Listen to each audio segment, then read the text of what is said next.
Hi Friquee Flyers, welcome to the Cirque du Freaks pole training channel. If this is your first time taking a pole class and you are starting your journey from home, then I am so excited that you signed up for this Patreon course or our free YouTube channel.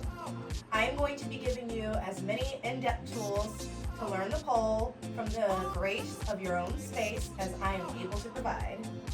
Now, whether you fall in love with flow, you are looking to do some really high intensity movements, or you just want to try something new for a fun workout, pole is the great equalizer. It is not meant to be intimidating, it's only meant to be welcoming. So I hope that you will enjoy this class with me. Okay, let's get started. Okay, so we're going to start the class focusing on a few fundamentals like how to properly clean your pole, how to select the perfect grip for yourself, and how to find clothes that fit and feel comfortable for you, no matter what style of pole you're engaging in. Because we want to feel sexy, we want to feel really, really confident, but that looks different for everyone. For some people, it's more clothes. For other people, it's less clothes. I am here to support whatever style you prefer. Okay, first things first, we cannot get in the air without a clean pole.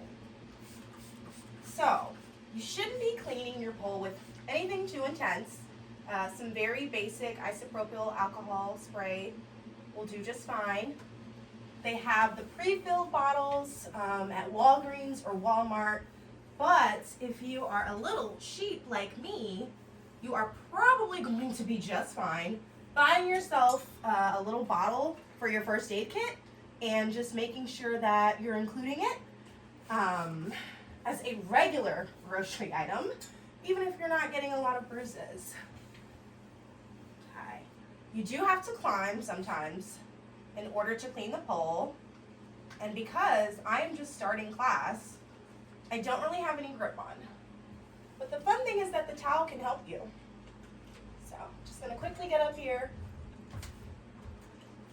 do a quick little spray.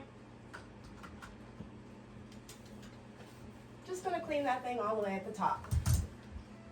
So, hopefully it's self-explanatory, but if it is not, a few reasons why it is important to always keep your pole clean.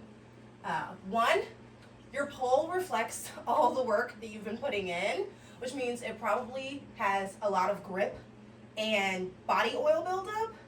Even though I know you're all amazing angels and you never get on the pole with any oil on your bodies, I know that it can still happen. So keeping it clean just kind of ensures that those oils and that grease doesn't build up.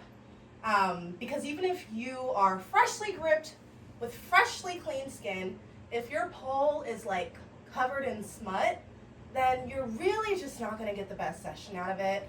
And we want you to have a successful session. That's the whole point. So keep a clean pole, just a little bit of alcohol with some water, and a cloth microfiber towel is good to have around.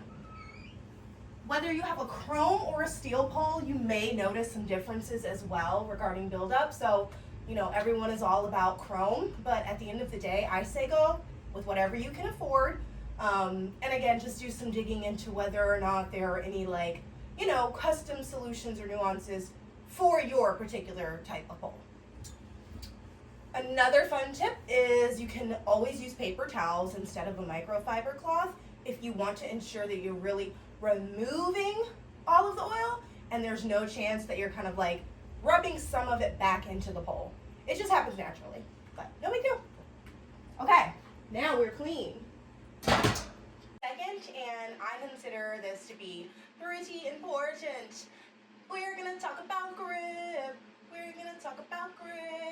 Okay, so I once went to a class where a teacher gave me kind of like a mini test to see where I was in my pole journey when visiting their studio. And this is a really common practice for those of you who mainly like pole at home potentially and don't have a home studio like me because you're building your own. It's pretty normal that people are going to want you to just verify your skill set when you walk into their gym. So it's not a big deal.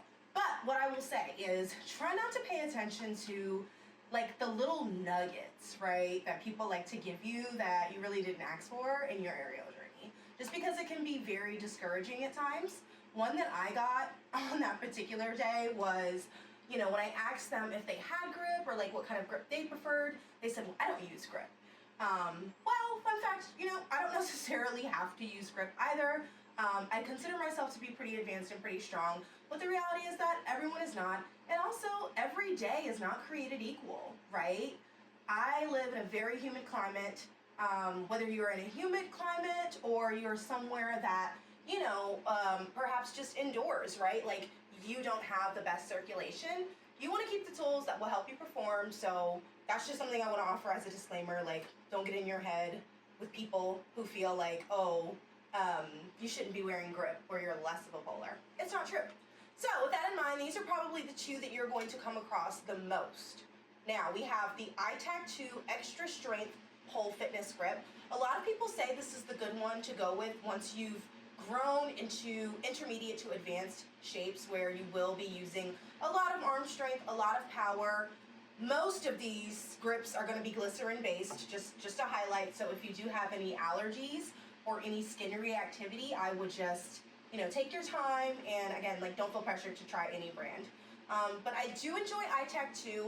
What I would say is that this takes a lot longer to dry, but once it dries, it definitely, it's going to be in there. Don't overload your skin because a little bit goes a long way.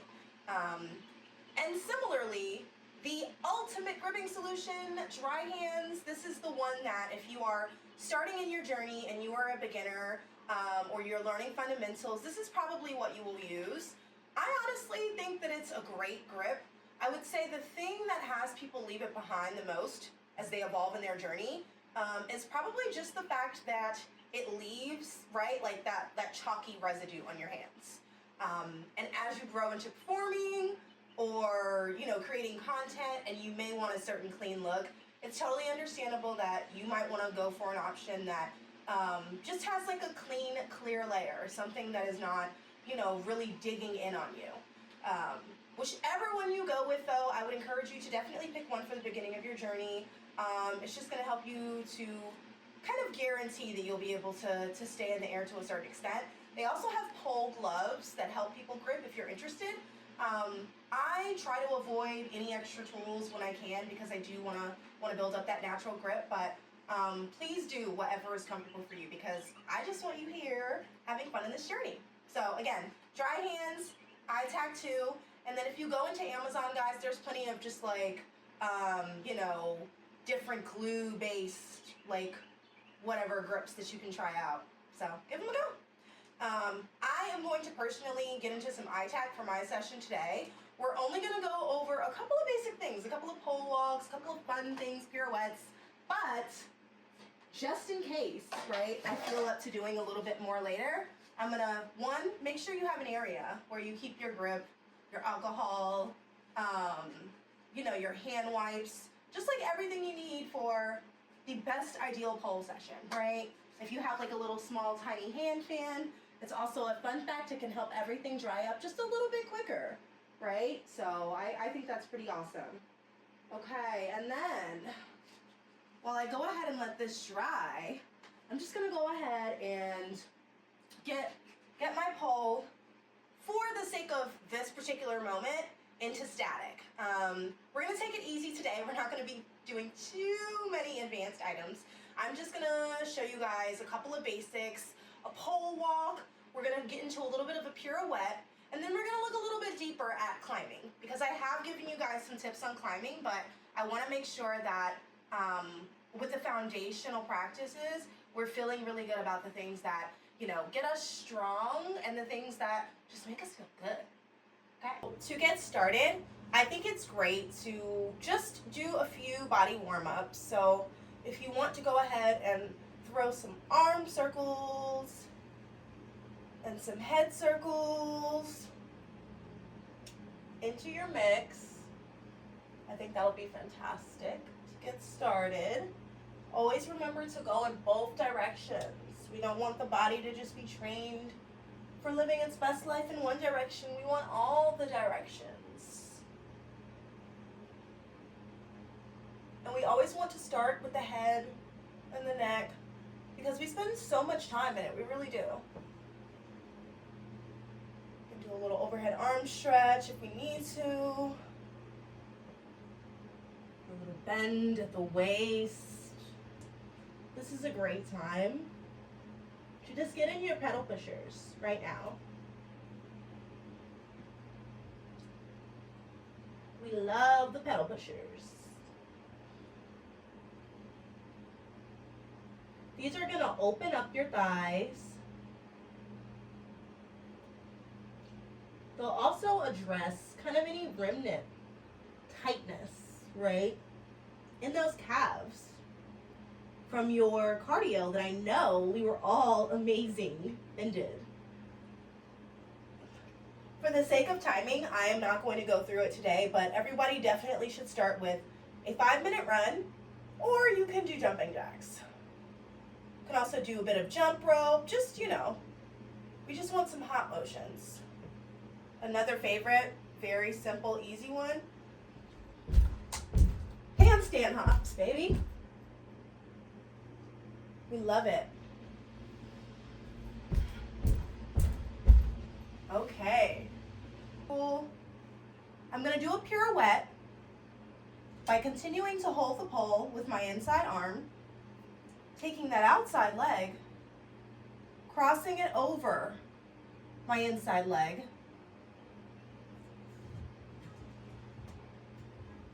pirouette. Woo. You can do this again on the opposite side. Each time you're holding the pole with your inside arm and you're taking that outside leg and you're crossing it over your inside leg, bringing it all the way around, pirouette.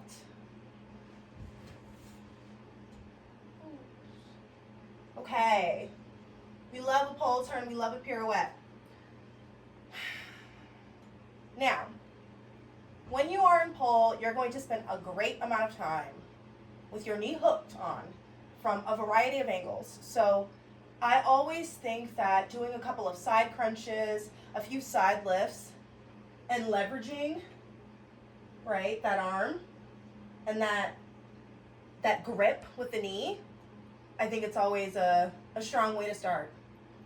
So whether you want to have an arm out or you want the arm at your side, it won't make too much of a difference because the focus here is really using the core, using the abs, and using the side. We're waking everything up, guys. That's really the biggest thing we're doing here is we're waking everything up. So you really don't generally need to do, you know, more than probably 4 or 5 in the beginning. But I want everybody like working up to, you know, 8 or 9.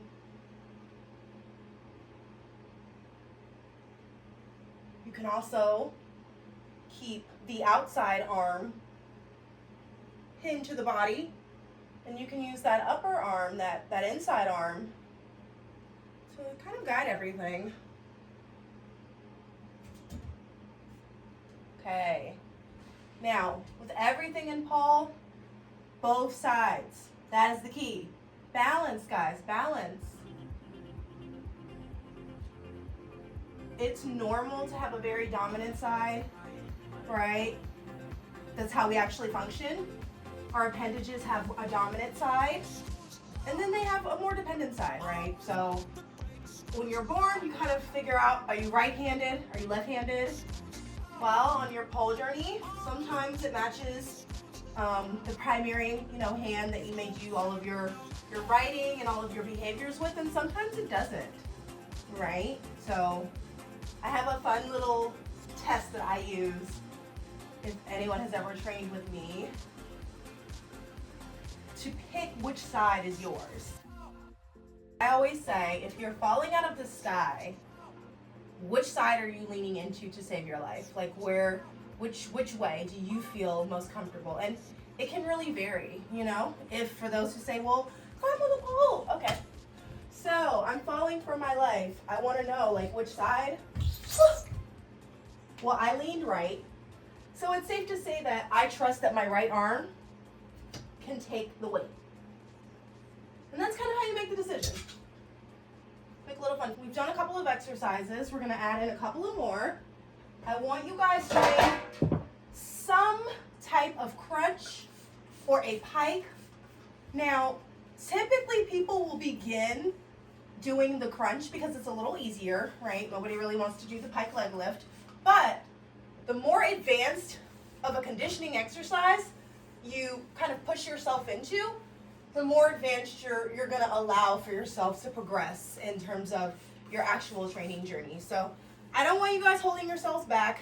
Do fun, cool exercises that you've never done before, you know, and be fearless. So I'm just going to quickly come in here. And this grip is going to be the same grip you're going to use when we learn an invert, but right now, all we are learning about, we're just learning about the placement, right? We're learning about the types of grips, the points of contact, and how we're comfortable on our pole. So, in order to complete my first set of crunches and pike leg lifts, I'm going to first begin on my weaker side, meaning that I'm going to begin on the side that places my less dominant arm on the inside of the pole, which means that in the beginning, I'll probably be using it to work a lot more. So the reason that I start on the less dominant side is because I feel like it's just everyone's natural instinct to go for the side that feels strongest for you. And I'm so bad at doing this. It's such like a lazy little habit, and I want to get better at it. So I start on my weaker side as a way to just remember that start with discomfort first, start with the more challenging exercise first, and then progress into what feels simpler. And you might even find that it's even simpler than it was going to feel because you did the hard thing first. Okay, so on this side, again, we're kind of remembering the placement rules in between the chin and the forehead. I don't want to be too far above or outside of my frame because all of this impacts what happens when you move further away from the pole. So some things can seem like not a big deal now, but they'll impact you when you're trying to move around. So, you know, maybe do what feels odd, but it's correct. So right now what I'm doing is I am taking the pole and kind of wrapping it inside of my armpit, right? And then I'm wringing this inside left arm around it, right? Into kind of a little bit of a baseball-y grip hold, whatever you want to call it. I've leaned back a little bit. I have my hip placed in front of the pole because at the end of the day, I want my body to lift and I want myself to land back down safely. I don't want to be coming back behind the pole. I'm going to kind of check my general hand placement, put it here, right? And then if we want to do a crunch, I just want 1, 2, grip getting slipped, and then I want 3. If we're going to do a pike, we're really just doing the same thing. Only thing different is I want to make sure that those legs are going to come all the way out instead of a crunch. So, forgive me. I'm going to wipe my pole down one more time because it is a little slippery in here. We just got a week of rain for those who are in the south, so you have to know what I'm talking about, right? Okay, and it's totally normal during like spring or humid seasons that you are going to probably definitely need to wipe your pole down a few extra times. So this is also part of the reason why I personally, even though I know people swear against it for advanced moves, I like ITAC, but I also just love the traditional little grip. I'm actually going to put some on because, you know, it's not perfect, but I'm wearing white today, so it's okay. And that's usually what freaks people out, is the idea of like, oh, there's white getting all over my stuff, but today we just want to grip. Okay, so I'm also just going to do these windmills because it's one last like rotator cuff exercise, but also it's going to help that grip dry. And you can see on my hands now there is a little bit of the white. So now I'm here, and I'm just 1, 2. Again, just 3 or 4 in the beginning. 3. Okay. 4. And then again, everything on opposite sides. Okay. 1, 2, 3, 4, and 5. Now, don't forget, do crunches still as well.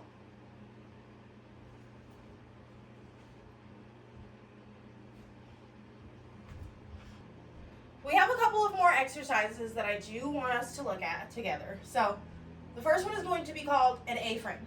Now, this is really just kind of like a basic opportunity to, once again, warm up those shoulder blades. You can even do a few shoulder shrugs inside of your A-frame as an additional exercise here. So I'll show you that version as well. And then we're actually going to do a few flare kicks. And this is another good kind of like abdomen and lower body warm-up workout. It's also a motion that you're going to use as a transitional stage, honestly, into so many shapes and on so many apparatuses if you decide to move forward with your aerial journey. Okay, so first I'm going to start with an A-frame because it's more important. This motion is, again, it's just a basic hanging motion. So I'm just holding and I'm pushing the body out like an A. So that's why I call it A-frame. Again, if I want to make this a little bit harder, then I will A-frame, shrug, shrug, shrug, shrug, and then we're there. The A-frame can also be a really cool pose. I forgot to actually put my pole in static for this lesson, so if you want to quickly see it, then it's very, very cool. Nothing exciting. Okay, so that's an A-frame. You can practice that on the ground if you want, if you don't yet really feel comfortable even trying to pull yourself off the ground, or you just feel like you haven't developed that strength. Very similar to just doing this, which, you know, like these are always just good to do when you're just in the middle of the grocery store. Don't be afraid to work out in the middle of the grocery store, guys. Okay. And that is going to be kind of like our last little warm-up for today before I take you into climbing, baby. Because that's what everybody wants to do. Everybody wants to climb. Oh, climb. Okay. So, for this last one, I am going to put on a little bit of grip because it's going to involve me doing a similar motion to our pike lifts, and just that I'm going to be, you know, just kind of like kneading that room in the air. So, once again, I put this together for that. Uh-oh, she got a little stain on her all white pole outfit. Ah, she's a silly goose. Okay, perfect. So, now here we are, and we are going to do our final pole exercise. Just for this training video, I'm definitely going to give you guys more. I'm going to give you, like, you know, we're going to have another in-depth, just foundational session that is once again going to be about stretches, but we'll spend a little bit more time on the floor for that one, and we'll also walk through how in the beginning, I think it's a safe space to just like train positions and shapes when you are actually on the ground. So I'm going to put my pole into the actual static position I promised you at the beginning of the class for this last one, just because I don't want you guys to accidentally like see me moving, and I don't want you to be moving too much. So for a flare, I always think about it like when you have if you guys have ever been like to a Chinese New Year event, or really just been anywhere where individuals are kind of using those really cool like handheld like wind flows and chimes. It's a very similar type of thought process, because you're going to think about how when you connect one leg to the other, you're creating this wind motion. You're creating this kind of windmill. So really quickly on the ground, flare kicks are essentially, you know, just what they sound like. So you're kind of creating this flare motion, and it's like a rotation that carries from one side to the next. So you create the force with one side and then you follow it with the other, and it's kind of just this back and forth motion. So this is just an on the floor example. I'm going to get up now. And I'm going to once again follow my good rule of starting on the weaker side, my left side. I'm going to be ready. I'm going to come to the tippy toes as much as you can, guys, just because you want that elongation and you want that tension in the toes. It will reflect itself throughout the rest of your body, and that's definitely what you want. So I'm going to lean back like this, and then I am just going to take my inside leg. And as I've mentioned, this is a following motion, so I'm going to kick it in the opposite direction, but then I'm going to bring it back to its side, and I am going to follow it with the outside leg. So I'm stepping out, stepping over, and I just did a flare kick. Do that again, because I turned all the way around, and you don't necessarily have to. You can stay on the same side. If you're on the pole, it's a cool move, so I'm kicking. I'm in a band and I'm gonna kick opposite of where I am. And I'm gonna come over. Boop, boop, boop, boop, boop, boop. Beginning of your pole routine is happening right now.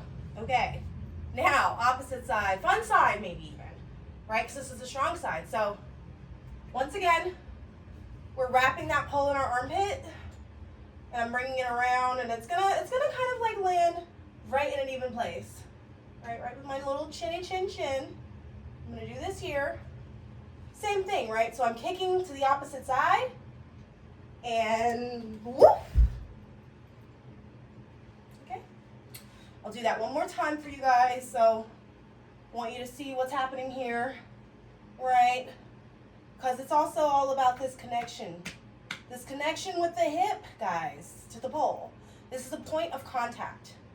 So points of contact are points and sections and areas within your body that you'll learn so much more about throughout this class. And they are designed within each position. There are points of contact that, you know, the creators of all this amazing pole science, they understood that these were the best placements for the various points on your body, whether it's just to create a little bit of grip, because anytime your skin touches the pole, guys, I know it's so controversial, and I know, as I mentioned, you can definitely wear whatever you feel comfortable in, but you know, the realities to having your skin exposed in pole, they come from grip requirements, guys, points of contact. So, you know, it could be about the grip, right? It could be about the hold. It could be about something that's fundamental to the shape at the end of the day, right? Because if we are in a pole sit, then we don't have too many points of contact. We have our two inner thighs, and then we have the contact points created with our hands. However, if we get into a more advanced, complex position, we're not going to do that necessarily, but you know, if we wanted to go here, then I'm automatically at 1, 2, 3, 4, 5 points of contact. And just like that,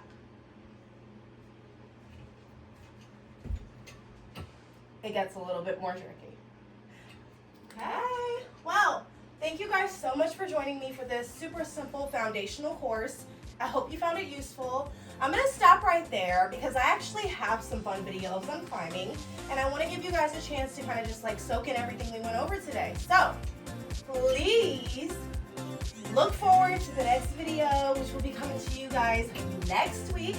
And if you're interested in some entertainment in the downtime, please go to the Cirque du Freaks website and check out our Creator Cabin. It is a place to find just some really cool, vibey videos. Do you remember like TRL Life? Do you remember 106 & Park? Do we engage in video countdowns? Because I'm trying to bring it back. If you're interested in submitting to the Creator Cabin, then shoot me a video or a message on Instagram, TikTok, or whatever platform you're on. I would be super excited to hear from you. That's going to be the end of the Search of Freaks Beginner Pole Foundations and Fundamentals course. I hope everybody found this useful, and I hope you'll join us again next week. Thanks, guys. Bye.